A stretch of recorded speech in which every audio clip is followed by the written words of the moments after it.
Have you ever been certain your telephone would ring in the next 10 seconds? Or have you ever walked down a strange street and had the feeling that you knew what lay beyond the unturned corner? Yes? Then you've had a brief encounter with the world of the unknown. You are ready for the actual human experience that follows.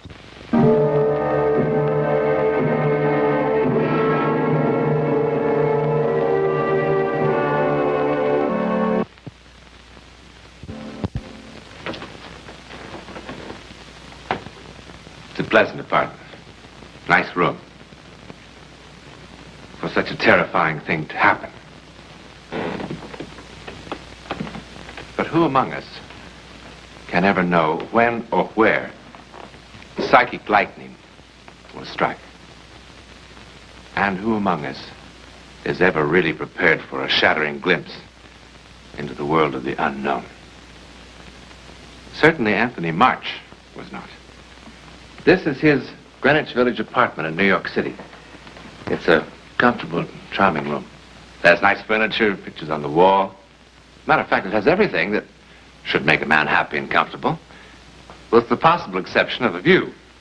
The view, as from many other Greenwich Village apartments, consists of other windows from other rooms. However, don't forget this window. It's a very special window. Jeannie, could you...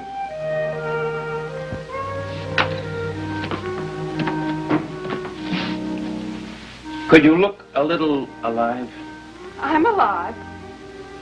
Not as alive as a dead duck. Look, Mr. March, for $25 an hour, you're not going to get Audrey Hepburn, you know. I mean, working nights and all. And in this heat. Now, sometime you think we might get some small quality into a picture? I thought getting quality was your department, Mr. March. That's very good, Jeannie. Very good.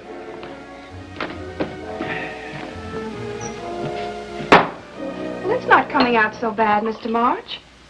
You know, you're one of the best magazine illustrators in New York. Everybody says so. Not so bad. Sometime wouldn't it be great if it turned out to be absolutely lousy? Absolutely wonderful. We are what we are. Take me, for instance. My ambition was I wanted to be a ballroom dancer. But look at my feet. Tugboats. So you do the best you can. Spare me your earthy wisdom, huh?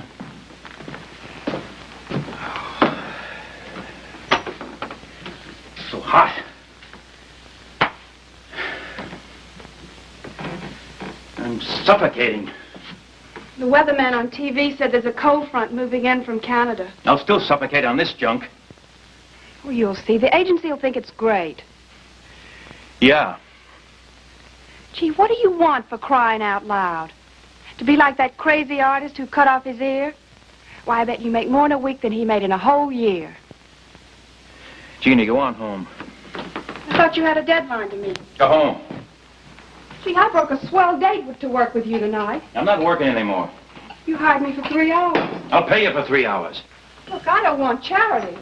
I just happen to be considered one of the prettiest models in this town. I'm bored to death with your prettiness. Those blue eyes. Empty. Pale pink cheeks.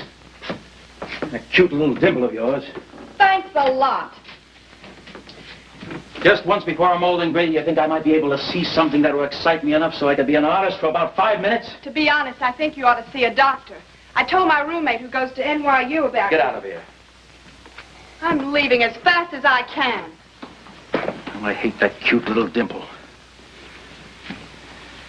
You're making me cry. I'd like to take all the empty, beautiful faces and drop them from that window one by one. Sometimes guys really kill me. All I can say is, I wish I hadn't broken my date. You know, what makes you so sure you could paint anything better, even if you had the chance?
Harry. Yes, I know I promised. I know, darling, but I just had to call you once more. Oh, it's so wonderful just to hear your voice again. I can't tell you. No, I'm not going to cry. Harry, I'm not crying. Well, what do you want me to do? Am I supposed to be calm and collected like a telephone operator? I'm not crying. No, there's no particular reason for calling. I just had... I wanted to talk to you once more. I want to see if you're all right, Harry. Is your cold better? It sounds much better. Is everything okay at work? Harry, I am controlling myself. Can't you just be a little bit patient with me? It's crazy. I don't know what to say to you. I mean, after being alone for so long, Harry, you can understand that, can't you? Harry, it's very easy to say, try not to be morbid. What am I supposed to do? Just push a button or something? Yes, darling, I'm sorry. Just try to be patient with me. Yes, I know. It's the only thing we could do. I know. I know. Don't you think it's torture for me, too? I keep talking and I don't say anything I want to. Harry, there must be some way we can make things right again. We were so wonderful for each other. I'd try so hard. I'd do anything you asked. God, I'd crawl on my hands and knees. Harry, I know I had an awful lot of awful faults, but I tried so hard to change, be whatever you wanted me to be. Harry, please, I can't help it if I'm crying. Harry, I'm so lost. Harry, I'm so lonely. Please. I can't help it. Harry, don't hang up on me, please. Wait. Harry, please. Don't hang up.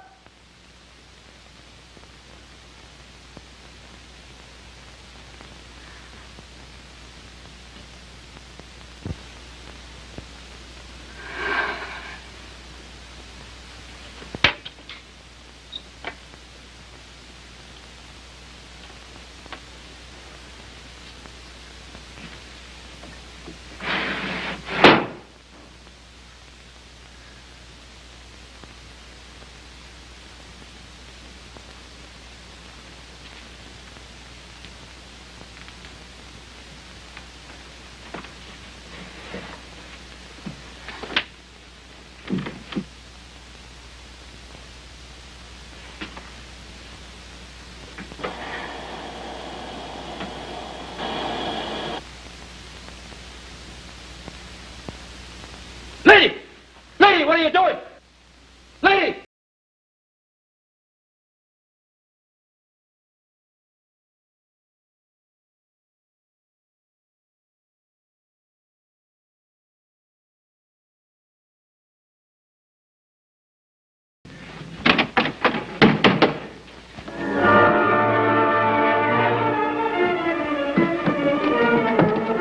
Lady! Open up! Open! Hey, what's going on up there? Hey, there's a woman upstairs trying to kill herself. Are you drunk, mister? I saw it from my window. Come on. Here. Lady! You say you saw a woman trying to kill herself? Get the door open, will you?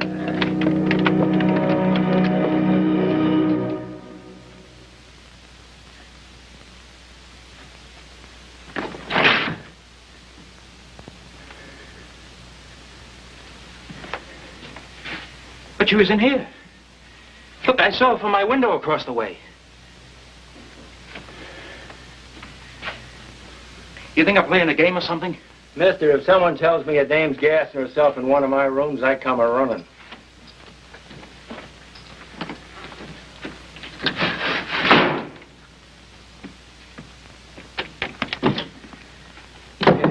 It could be the next room.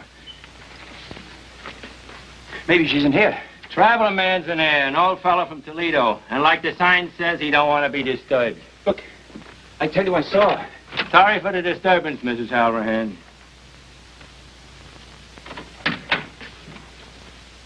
Satisfied? You know, running a hotel in Greenwich Village is sometimes better than watching TV.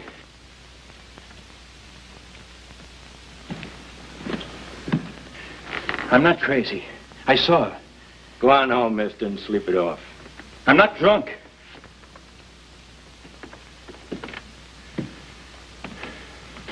What is this?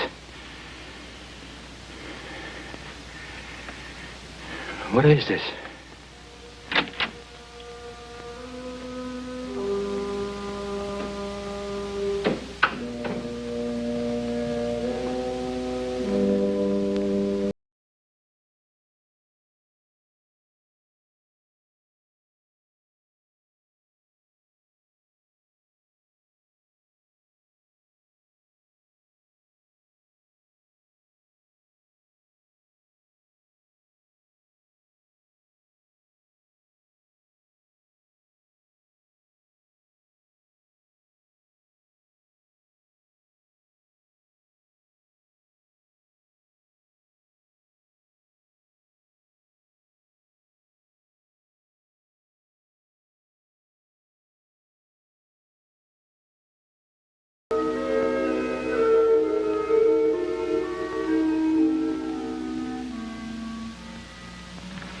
But the owner don't like too much cooking in this heat.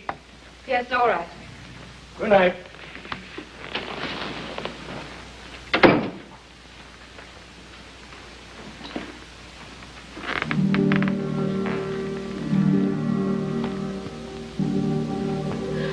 Oh,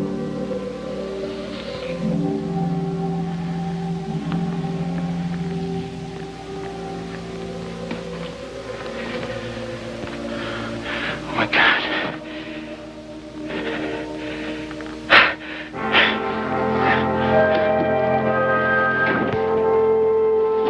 Tony, you might have seen a temperature inversion, you know, like a mirage. Ella, I did see her. I swear I did. Leon says you have to drink at least 4 full cups of black coffee. I don't care what Leon says. I did see her. And it's always good to use plenty of sugar. When a person's blood sugar gets low, lots of things can happen. Why is it? A woman marries a doctor, and in 10 minutes she knows more than the Mayo brothers. What was it this time? A boy or a girl? Both of them. Again? Again. Somebody who's already had 5 children, you'd think would start getting good at it. Not Mrs. Monahan. Well, you look a little better than when I left an hour ago. Yeah, I guess that shot you gave me did the trick. I feel... You know, this is really one for the book. This character needs a head shrinker, so he comes to an obstetrician. The obstetrician and his wife happen to be my best friends.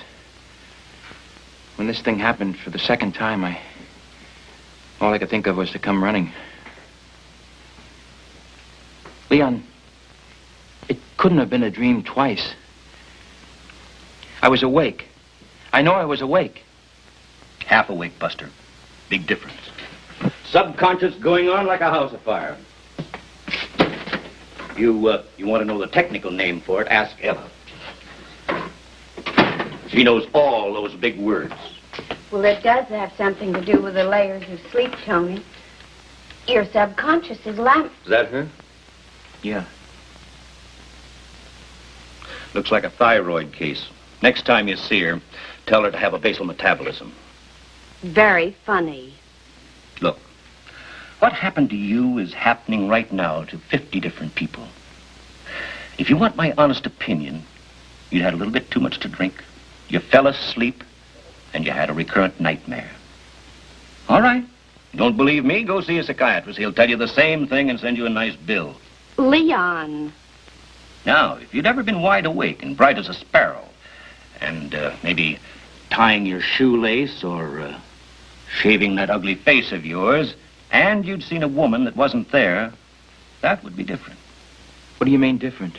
Ella's very fond of you. We'd come to visit you every other Sunday and bring you some nice chicken soup and some homemade fudge. How do any of your patients stand you? Oh, no. Hello? Yes. It's Mr. Monahan. Tell him I ran off with my red-headed nurse. Well, how often, Mr. Monahan? He says his wife's pains are coming every 2 minutes now. Tell him I gave up medicine as an impulse. No, now, Mr. Monahan, it's all right. Don't you worry. You know your wife's all right. He'll be right there. Yes, Mr. Monahan. You think you've got nightmares. Oh, look, Tony, do you think if I thought there was anything really wrong, I'd kid around about it? Hey, you know, maybe it's just the ketchup stains, but that looks different from the most of your tripe. You go home and get a good night's sleep. You, I will see later. It's not just different. It's alive. Now, to me, it is. She looks so sad. That's what I mean. It's alive.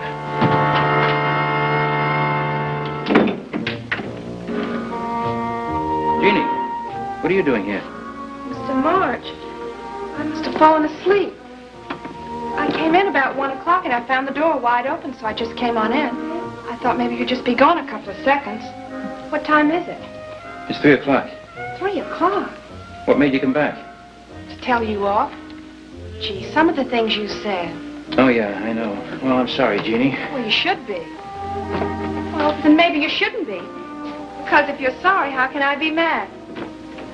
You know, I got pretty fresh with you, too. So I've got as much reason to apologize as you have. Your apology is accepted, Jeannie. You mean I came all the way across town in the middle of the night for nothing? And I had to drink 2 martinis to get my courage up in the first place. Now, why don't you mix yourself another one? Okay, would you like one? Uh-uh. Isn't it kind of late for working? Huh? Late for working. Huh. You know, I really should be getting home. My roommate's kind of an old grandmother, you know, with all the questions. Yeah. Well, if you're going to be working, won't you need me for modeling? Not this time. Who's that for? Just for me. You know, she looks kind of sad. You know, I don't like too much cooking in this heat.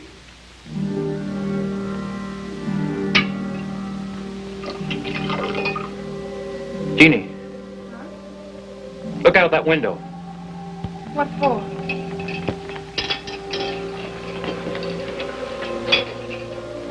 What's there to see?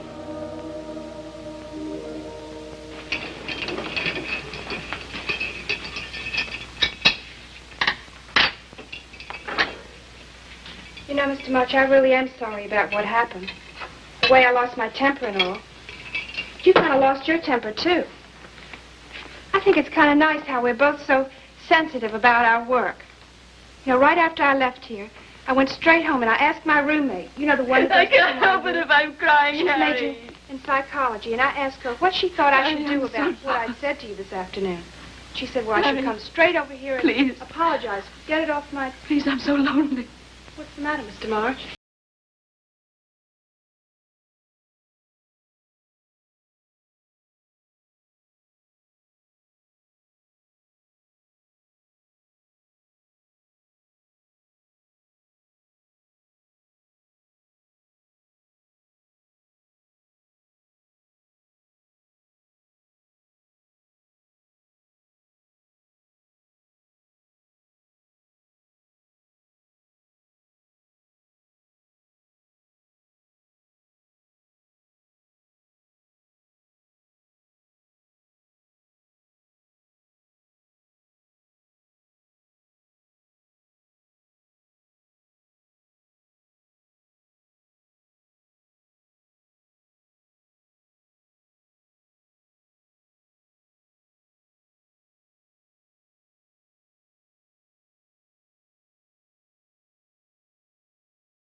Operator, would you send a police ambulance? Hey, what's the address here? Mister, what's the address? 1218 4th Street. 1218 4th Street. Yes. How did he know? How did he know? How in God's name did he know? He could offer several impressive and complicated theories about time, which might explain what happened to Anthony March and the lady across the way. Actually, great Albert Einstein devoted much thought to the fantastic tricks that time sometimes seems to play, merely because we don't fully understand it. One scientist suggests that time is like a phonograph record, with the needle picking up the constant now. And in the case of Anthony March, the needle jumped ahead one groove and played that groove over and over again until actual now caught up. As I said, the theories are both complicated and impressive. However, why did this happen? Well, if it were a nice romantic little story, we would say so that Anthony March and the lady would meet and live happily ever after. But the fact is, he never saw her again. Well, then, did she at least make him into a formidable artist? This painting is considered different from March's usual work, but not much better. Actually, you could buy it in a New York gallery for about $200 if it were for sale. In a moment. Next week. Next week, and every week, we'll be bringing you the personal records of the rarest kind of human experience. Man's adventure in the world of the unknown. That mysterious psychic world beyond our five senses. This is your invitation to take with us that astonishing one step beyond.